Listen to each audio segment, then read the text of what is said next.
நான் தாழ்வாரத்தில் வெகு நேரமாக சுற்றி வந்து கொண்டிருந்தேன். என் வயிற்றில் அதிக வலி இருந்தது. இந்த வலி பல நாட்களாக தொடர்ந்து இருந்தது. ஆனால் முன்பு பொறுத்து கொள்ளும் அளவில் இருந்தது. இப்போது என்ன நடக்கிறது என்று எனக்கு புரியவில்லை. என் கணவர் குணசேகர் துபாயில் வேலை செய்கிறார். இங்கே எல்லா வேலைகளையும் நானே பார்க்க வேண்டியிருந்தது.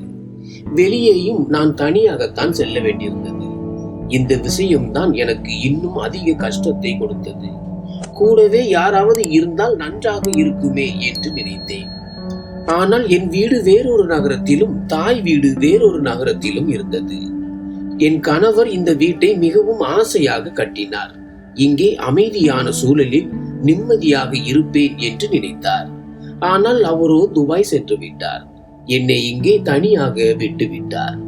மிஸ் அர்ச்சனா என்று நர்ஸ் என் பெயரை கூப்பிட்டதும் நான் டாக்டரின் கிளினிக்கை நோக்கி சென்றேன். அது டாக்டர் கமல் கிளினிக். அவர் அல்ட்ராசவுண்ட் செய்து கொண்டிருந்தார். டாக்டர் விமலாவின் அனைத்து நோயாளிகளுக்கும் அவர்தான் அல்ட்ராசவுண்ட் செய்தார். டாக்டர் விமலா டாக்டர் கமலின் அறிக்கைகளை மட்டுமே நம்பினார். நான் மிகவும் சிரமப்பட்டு உள்ளே சென்றேன். டாக்டர் ஏதோ அறிக்கை தயாரிப்பதில் பிஸியாக இருந்தார். அவர் என்னை படுக்கையில் படுக்க சொன்னார். அவரும் தன் வேலையை முடித்துக் கொண்டிருந்தார். நான் திரைசீலையை சரி செய்து விட்டு பெண்கள் படுப்பதற்காக வைக்கப்பட்டிருந்த படுக்கையில் படுத்துக் கொண்டேன். நான் போர்வையை என் மேல் போர்த்தி கொண்டேன். 5 நிமிடங்களுக்கு பிறகு டாக்டர் குரல் கொடுத்தார். மிஸ் அர்ச்சனா வரலாமா என்று.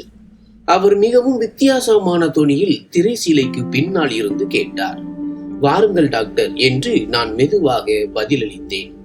டாக்டர் வந்ததும் மிஷினை ஆன் செய்து சில செட்டிங்ஸ் செய்த பிறகு என் பக்கம் நின்று கொண்டு அல்ட்ராசவுண்ட் செய்து கொண்டே பேசிக் கொண்டிருந்தார். ஆனால் திடீரென்று அவர் முகத்தில் ஏதோ ஒரு வித்தியாசமான நிறம் மாறியதை நான் பார்த்தேன்.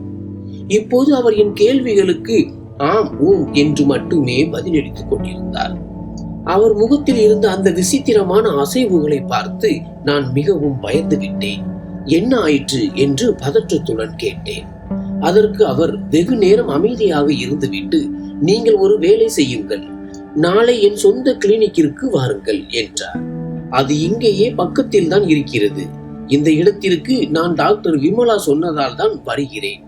அங்கு வாருங்கள், உங்களிடம் எல்லா விஷயங்களையும் நான் நிம்மதியாக பேசுகிறேன்.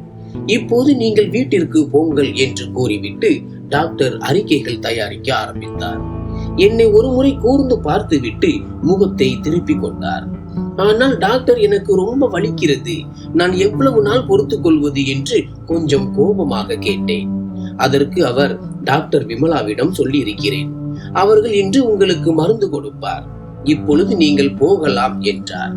நான் மனமில்லாமல் வெளியே வந்தேன். இது என்ன பேச்சு? எதுவும் சொல்லவும் இல்லை, சொல்லவும் மறுக்கிறார். அதுவும் இல்லாமல் அவர்கள் கிளினிக்கிற்கு வர சொல்கிறார். வெளியே வந்ததும் எனக்கு தெரிந்தது, டாக்டர் விமலாவுக்கு ஏதோ எமர்ஜென்சி கேஸ் வந்திருந்தது. அதனால் அவர்கள் மருத்துவமனைக்கு செல்ல வேண்டியிருந்தது. அந்த கேஸ் முடிந்ததற்கு அப்புறம் தான் அவர்கள் திரும்பி வருவார்கள் என்று. இப்படி அடிக்கடி நடக்கும். அவர்கள் போக வேண்டியிருக்கும். ஆனால் இன்று என்னால் சுத்தமாக வெயிட் பண்ண முடியாது. நான் நர்ஸிடம், எனக்கு வலியால் ரொம்ப கஷ்டமாக இருக்கிறது, பிளீஸ் எனக்கு ஏதாவது மருந்து கொடுங்கள். உடனே அந்த நர்ஸ் டாக்டரிடம் போனில் பேசிவிட்டு இப்போதைக்கு கொஞ்சம் மருந்து கொடுத்தார்கள். நான் கிளினிக்கிலேயே இருந்த தண்ணீர் பாட்டிலை எடுத்து மாத்திரைகளை விழுங்கினேன். அப்பவாவது கொஞ்சம் வித்தியாசம் தெரியுமா என்று. வீட்டிற்கு வந்ததும் நான் மிகவும் அழுதேன். இதுவும் ஒரு வாழ்க்கையா? என் இளமையை தனியாக கழிக்கிறது. எல்லா வலி, கஷ்டம், பிரச்சனையையும் தனியாகவே பொறுத்து கொள்வது. கணவரோ வெளியில் இருந்து பணம் சம்பாதிப்பதில் மட்டும் கவனமாக இருக்கிறார். நான் இங்கே இதையெல்லாம் தாங்கிக் கொண்டு இருக்கிறேன். நான் தொடர்ந்து அழுது கொண்டே இருந்தேன். சிறிது நேரம் கழித்து குணசேகரிடமிருந்து அழைப்பு வந்தது. நான் என் எல்லா கஷ்டத்தையும் கோபத்தையும் அவர் மேல் காட்டிவிட்டேன். அவர் மீண்டும் மீண்டும் எனக்கு புரிய வைத்துக் கொண்டே இருந்தார். ஆனால் நான் எதையும் கேட்க தயாராக இல்லை. நான் போனை கட் செய்து விட்டேன். சிறிது நேரம் கழித்து நான் ரொம்ப நல்லா ஃபீல் பண்ணினேன். ஒருவேளை மருந்து வேலை செய்திருக்கும். வலியும் கொஞ்சம் கொஞ்சமாக குறைந்து சுத்தமாக போய்விட்டது. இப்போது நான் மறுபடியும் காலையில் டாக்டர் கமல் கிளினிக்கிற்கு போக வேண்டும். அவரோட நினைப்பிலேயே எனக்கு தூக்கம் வந்துவிட்டது. நான் காலையில் எழுந்ததும் என் மூடு ரொம்ப ஃப்ரெஷ்ஷாக இருந்தது. எனக்கு டாக்டர் தூக்க மாத்திரை கொடுத்திருப்பாங்கன்னு நினைக்கிறேன். அதனால் தான் நான் நிம்மதியாக தூங்க முடிந்தது. வலியும் குறைந்து இருந்தது. ஆனால் இருந்தாலும் கொஞ்சம் இருந்தது. நான் வேலைக்காரியிடம் காலை உணவு பத்தி கேட்டேன். உடனே அவள் என் விருப்பமான காலை உணவை செய்து கொண்டு வந்தாள். எனக்கு பசியும் எடுத்திருந்தது. இப்படியே அன்றாட வேலைகளில் சாயங்காலம் ஆகிவிட்டது. நான் டாக்டர் கிளினிக்கிற்கு செல்ல தயாராகினேன். சிறிது நேரத்தில் நான் அங்கே சென்று விட்டேன். டாக்டர் என்னை கிளினிக்கிற்குள் கூப்பிட்டு உட்கார சொல்லி கதவை மூடினார். ஏன் கதவை மூடினார் என்று எனக்கு மிகவும் பதட்டமாக இருந்தது. அவர் வேகமாக ஓடி வந்து என்னிடம் ஏதோ சொன்னார், காட்டினார். எனக்கு ஒரே அதிர்ச்சியாக போனது. என் பெயர் அர்ச்சனா. நான் ஒரு வசதியான குடும்பத்தில் பிறந்தவள். நான் பிறந்ததும் என் அப்பாவுக்கு ஒரு பெரிய கான்ட்ராக்ட் கிடைத்தது. அவருடைய சிறிய வியாபாரம் இப்போது மிகவும் பரவி இருந்தது. என் அப்பா என்னை அன்பாக அச்சு என்று கூப்பிடுவார். நான் மிகவும் பாசத்துடனும் அன்பிலும் தான் வளர்க்கப்பட்டேன். பணத்திற்கு எந்த குறையும் இல்லை. ஆனால் நான் இளமை பருவத்தில் காலடி வைத்ததும் எனக்கு ஒரு வினோதமான உணர்வு ஏற்பட்டது. எங்கள் வீட்டில் எனக்கு எப்போதுமே தெரியாத ஒரு ரகசியம் மறைந்திருப்பதாக நான் உணர்ந்தேன். ஆனால் ஏதோ ஒன்று திரை போடப்பட்டிருந்தது. அப்பாவுக்கும் அம்மாவுக்கும் இடையே ஏதோ ஒரு விஷயத்தை பற்றி பல முறை அவர்கள் தனியாக சண்டையிடுவதை நான் பார்த்திருக்கிறேன். ஆனால் அவர்கள் என்னை பார்த்ததும் அமைதியாகி விடுவார்கள். இந்த ரகசியத்தை அவர்களிடம் கேட்டு தெரிந்து கொள்ள என்னால் முடியவில்லை. கல்லூரிக்கு பிறகு நான் விடுமுறையை கழித்துக் கொண்டிருந்த போது கவனித்தேன். அப்பா வீட்டிலிருந்து போனதும் அம்மா டிரைவரை கார் எடுக்க சொல்லி அவரோடு எங்கோ போய் கொண்டிருந்தாள். முதலில் நான் கவனிக்கவில்லை. ஆனால் ஒரு நாள் நான் கேட்டபோது அம்மா பதறி போய், அர்ச்சனா, நான் எங்கே போகிறேன் என்று உனக்கு சொல்ல முடியாது என்றாள். அவள் சொன்னதை நான் வினோதமான கண்களால் பார்க்க ஆரம்பித்தேன். அம்மா, என்ன விஷயம் அது? நீங்கள் எனக்கு சொல்ல முடியாதது என்று நான் பதற்றத்துடன் கேட்டேன். அதற்கு அவள் மிகவும் மங்கிய புன்னகையுடன் சொன்னாள், அச்சு, நீ கவலைப்படாதே. நான் சும்மா என் நண்பர்களை பார்க்க போய் கொண்டிருக்கிறேன். வீட்டில் இருந்து போரடித்து விட்டது என்று அவள் முகத்தை திருப்பிக் கொண்டு மிகவும் கஷ்டப்பட்டு சொன்னாள். அம்மா, இது என்ன பேச்சு? யாருக்காவது தன் சொந்த வீட்டில் போரடிக்குமா? இப்போது நானும் வீட்டில் தானே இருக்கிறேன். எனக்கு மிகவும் ஆச்சரியமாக இருந்தது. என்ன விஷயமாக இருக்கும்? அவள் தன் ஒரே மகளுடன் நேரம் செலவழிப்பதற்கு பதிலாக நண்பர்களிடம் போகிறாள். நான் சொன்னதும் அவள் வெறுமனே தலையை அசைத்துவிட்டு அங்கிருந்து போய்விட்டாள். எனக்கு மிகவும் வருத்தமாக இருந்தது. அந்த எண்ணங்களில் அப்பா வீட்டில் இருக்கும் போதெல்லாம் என் பின்னாலேயே சுற்றி கொண்டிருப்பார். என் ஒவ்வொரு சந்தோஷத்தையும் நிறைவேற்ற தன்னால் முடிந்தவரை முயற்சிப்பார். பொதுவாக அம்மாவுக்கும் என்னை மிகவும் பிடிக்கும். ஆனால் இன்று அவளுடைய நடத்தை கொஞ்சம் வினோதமாக இருந்தது. நான் யோசிக்க ஆரம்பித்த போது அப்பாவிடம் நான் பாசமாக பேசுவதை பார்த்து அம்மா கொஞ்சம் சோகமாகி விடுவதை நான் உணர்ந்தேன். இப்போது எனக்கு சந்தேகம் வர ஆரம்பித்தது. ஆனால் வீட்டில் நடந்து கொண்டிருந்த விஷயங்கள் கொஞ்சம் வித்தியாசமாக இருந்தன. ஒரு முறை நான் அம்மாவை பின்தொடர நினைத்தேன். அடுத்த நாள் அவள் போவதற்கு முன்பே நான் தயாராக இருந்தேன். நான் ஒரு டாக்ஸியும் புக் செய்திருந்தேன். அதை வீட்டில் இருந்து கொஞ்சம் தூரத்தில் நிறுத்த சொன்னேன். அம்மா போனதும் நானும் வெளியே வந்தேன். டிரைவரிடம் அம்மா காரை பின்தொடர சொன்னேன். நாங்கள் நீண்ட நேரம் அவளை பின்தொடர்ந்தோம். அம்மா முதலில் ஒரு உணவகத்திற்கு போனாள். அங்கிருந்து நிறைய டப்பாக்களை தன் காரின் டிக்கியில் வைத்தாள். அதில் சாப்பாட்டு பொருட்கள் இருந்திருக்கலாம். பிறகு ஒரு பரிசு பொருட்கள் கடைக்கு போனாள். அங்கிருந்து குழந்தைகளுக்கு பலூன்கள் மற்றும் பரிசுகள் போன்றவற்றை வாங்கி அதையும் காரில் வைத்தாள். அதன் பிறகு கொஞ்சம் தூரத்தில் தனியான பகுதியில் ஒரு சத்திரம் இருந்தது. அம்மா கார் அங்கே நின்றது. அவள் நீண்ட நேரம் உள்ளே இருந்தாள். நான் பார்த்து கொண்டிருந்தேன். டிரைவர் உணவுப் பொருட்களை எடுத்து உள்ளே கொண்டு சென்றார். ஆனால் சில பூக்கள் மற்றும் பலூன்களை அம்மா தன் கையில் எடுத்துக்கொண்டு உள்ளே சென்றார். மற்ற எல்லா சாமான்களையும் டிரைவர் வெளியே எடுத்தார். சுமார் 3 மணி நேரம் கழித்து அம்மா வெளியே வந்தார். போகும்போது எவ்வளவு சந்தோஷமாக இருந்தாரோ, திரும்பி வரும்போது அவரது முகம் அவ்வளவு வாட்டமாக இருந்தது. அவர் காரில் ஏறி புறப்பட்டார். அவர் வீட்டிற்கு தான் போவார் என்று நான் நினைத்தேன். உடனே நான் டாக்ஸி டிரைவரை திரும்பி போக சொன்னேன். என் அவசரத்தை பார்த்து அவர் என்னை சீக்கிரம் வீட்டிற்கு கொண்டு வந்து விட்டார். நான் அவருக்கு வாடகை பணத்தை கொடுத்துவிட்டு வேகமாக உள்ளே ஓடினேன். நான் வேலைக்காரியிடம் நான் வெளியே சென்றதாக எதுவும் சொல்லவில்லை. யாரும் நான் போவதை பார்க்கவில்லை. திரும்பி வருவதைத்தான் பார்த்தார்கள், காவலாளி உட்பட. அவனும் எந்த கேள்வியும் கேட்கவில்லை. அம்மாவுக்கும் வேலைக்காரிகளிடம் விசாரிக்கும் பழக்கம் இல்லை. ஆனால் என் கணிப்புப்படி அம்மா 1 மணி நேரம் கழித்து திரும்பி வந்தார். நான் ஏன் இவ்வளவு சீக்கிரம் திரும்பி வந்தேன் என்று இப்போது வருத்தப்படுகிறேன். நான் அம்மாவை உன்னிப்பாக கவனித்தேன். அவர் மிகவும் சோர்வாக இருந்தார். எனக்கு மிகவும் வருத்தமாக இருந்தது. நான் அவரை அன்புடன் கட்டி அணைத்தேன். என் இந்த திடீர் செயலுக்கு அவர் சிரிக்க ஆரம்பித்தார். என்ன செய்கிறாய் என்று கேட்டார். என் அன்பான அம்மாவை நேசிக்கிறேன் என்று நான் அன்புடன் சொன்னேன். அவர் என் கையை பிடித்தார். என் அம்மாவை நான் தவறாக நினைத்ததற்காக எனக்கு மிகவும் வெட்கமாக இருந்தது. அவர் ஏதோ ஒரு நல்ல காரியத்திற்காக போய் கொண்டிருந்தார். ஒருவேளை அதனால் தான் அவர் எங்கே போகிறார் என்று என்னிடம் சொல்லவில்லை. அவரது நற்பெயர் கெட்டுவிடக் கூடாது என்று. அந்த நாளுக்கு பிறகு நான் அவரை உளவு பார்ப்பதை நிறுத்திவிட்டேன். பின்னர் என் பல்கலைக்கழகத்தில் சேர்க்கை நடக்கவிருந்தது. என் படிப்பில் நான் மிகவும் தீவிரமாக இருந்தேன். இப்போது நான் எதிர்கால திட்டங்களில் கவனம் செலுத்த ஆரம்பித்தேன். ஆனால் ஒரு இரவு நான் தண்ணீர் குடிக்க சமையலறைக்கு சென்ற போது அப்பா அறையில் இருந்து பேசும் சத்தம் கேட்டது. அது பேச்சு சத்தம் இல்லை, எப்போதும் போல் வாக்குவாத சத்தம். நான் விழிப்படைந்தேன். கதவருகில் காது கொடுத்து கேட்க ஆரம்பித்தேன். இது சரியில்லை என்று எனக்கு தெரியும். ஆனால் இது என் அம்மா அப்பா சம்பந்தப்பட்ட விஷயம். அதை நான் எப்படியும் தெரிந்து கொள்ள வேண்டும். ஏனென்றால் அவர்கள் எப்போதும் இப்படித்தான் சண்டை போட்டுக் கொண்டிருந்தார்கள்.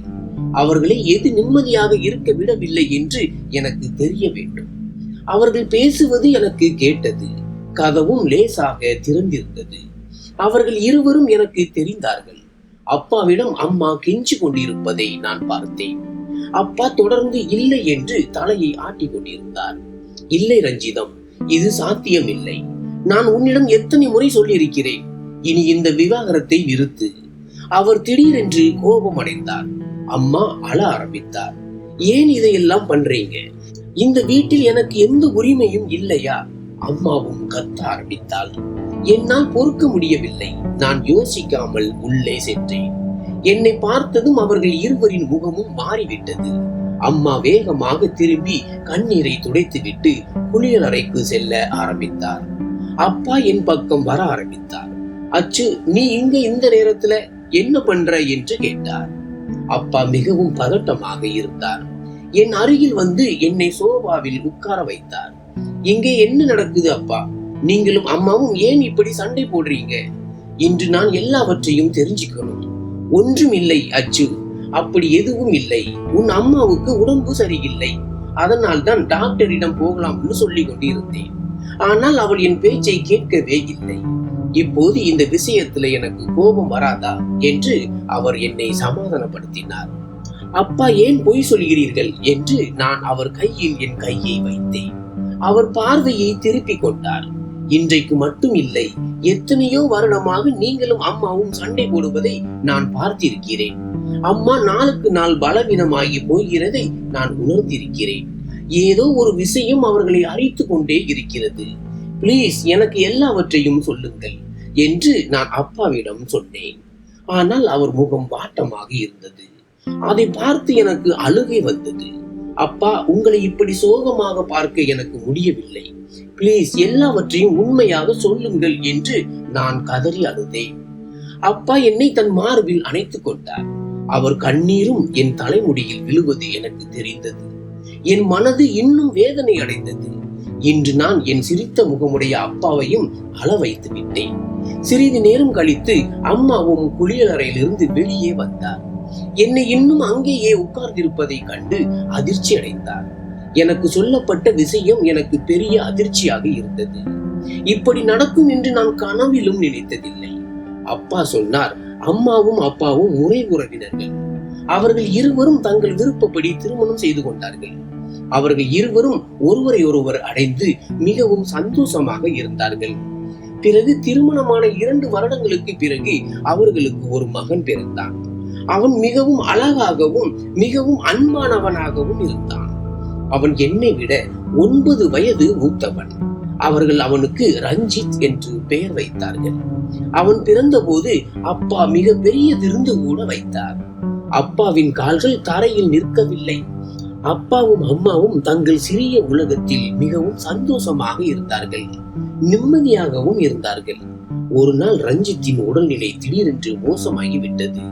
அவரை டாக்டரிடம் கொண்டு சென்ற போது மிகவும் தாமதமாகிவிட்டது.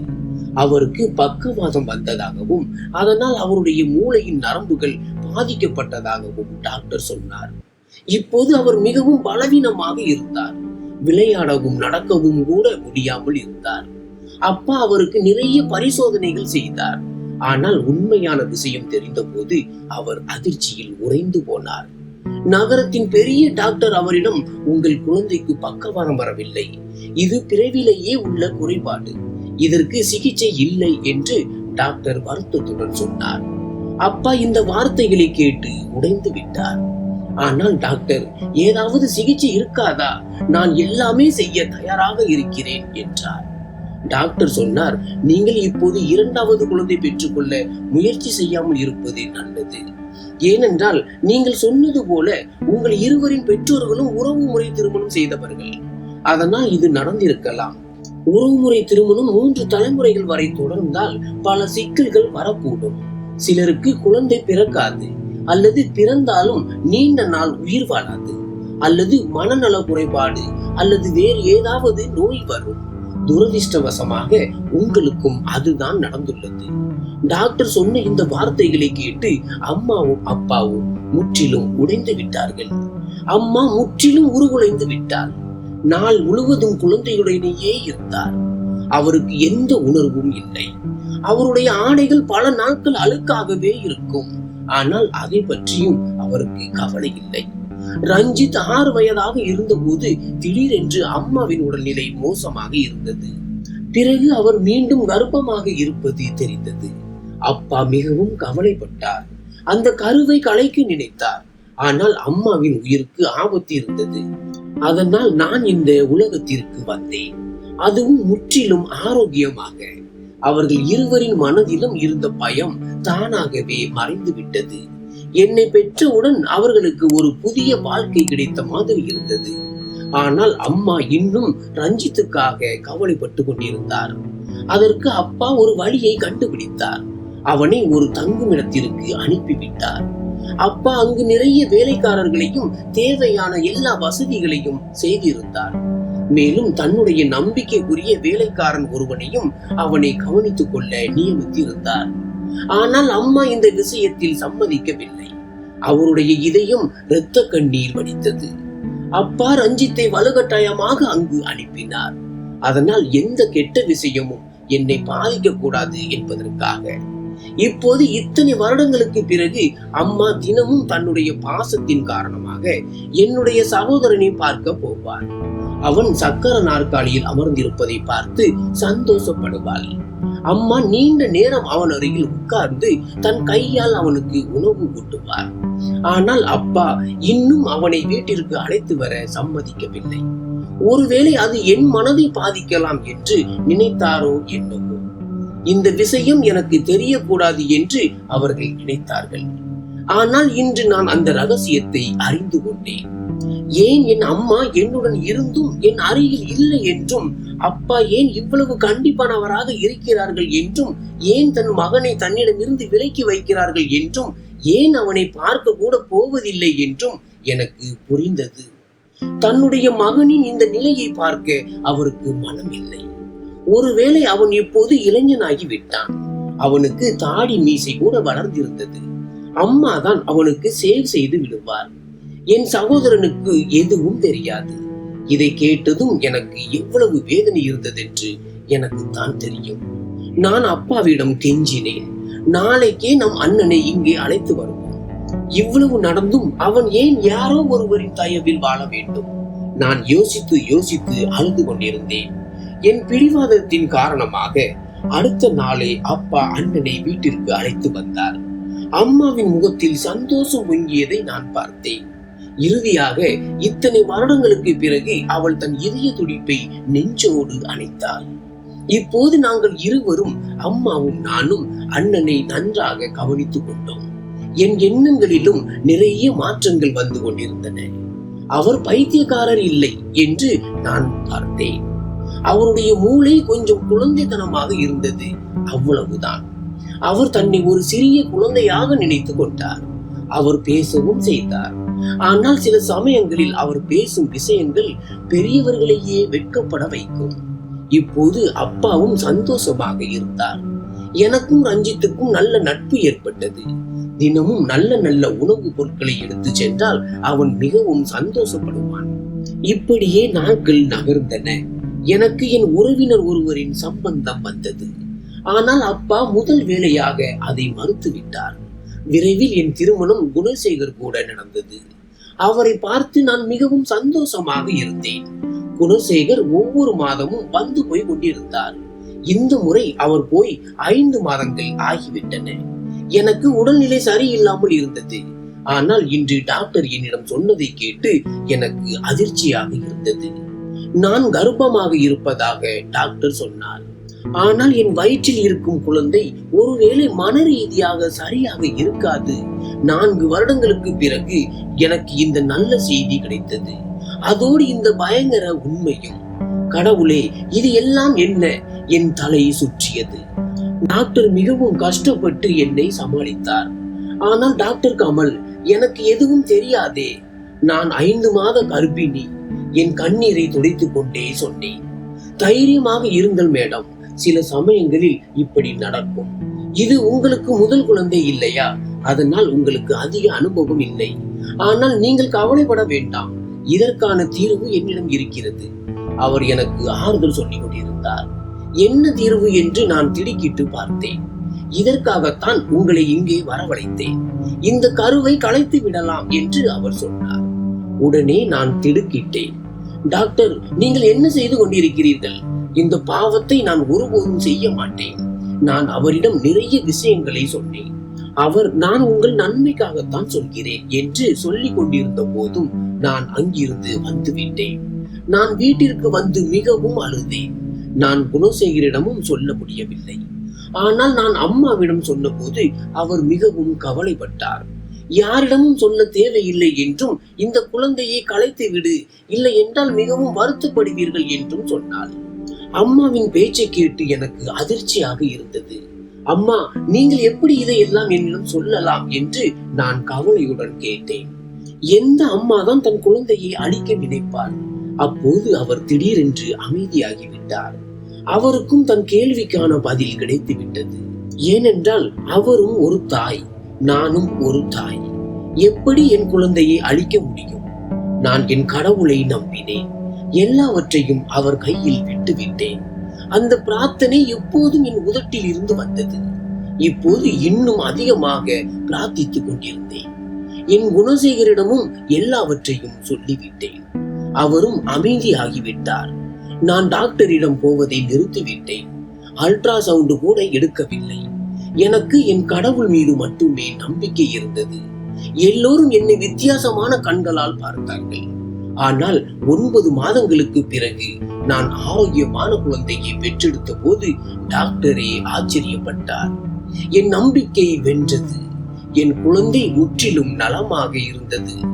டாக்டர் எல்லா அறிக்கைகளையும் பார்த்து சந்தோஷமாக சொன்னார், இது ஒரு அதிசயம். உங்கள் குழந்தை முற்றிலும் நலமாக இருக்கிறது. என்னை ஏமாற்றாத என் இறைவனுக்கு நான் நன்றி சொன்னேன். நன்றி.